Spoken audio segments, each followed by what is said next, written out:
जवाहर चावड़ा मुद्दे शक्तिसिंह गोहिलना भाजप पर आकरा प्रहार। बोल्या जरूर होय त्यारे भाजप लाल जाजम पाथरे અને કામ પૂરું થાય એટલે અપમાનિત કરે।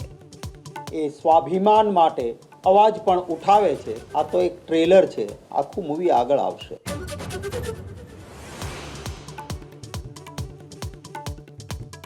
બનાસકાંઠાના થરાદમાં આનંદ નમકીન વિવાદમાં ચવાણાના પેકેટમાંથી ગરોળી નીકળ્યાનો આરોપ। વાલીએ ફૂડ વિભાગની લેખિતમાં કરી રજૂઆત।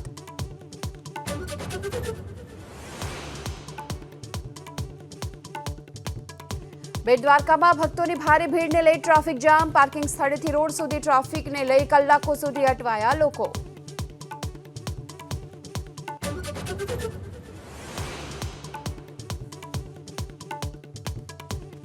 નીટ યુજીની પરીક્ષામાં ગડબડીને લઈ સીબીઆઈ તપાસ શરૂ। આરોપીના રિમાન્ડ મેળવી સીબીઆઈ કરી શકે છે પૂછપરછ। એનટીએના અધિકારીઓને પણ થઈ શકે છે સવાલ।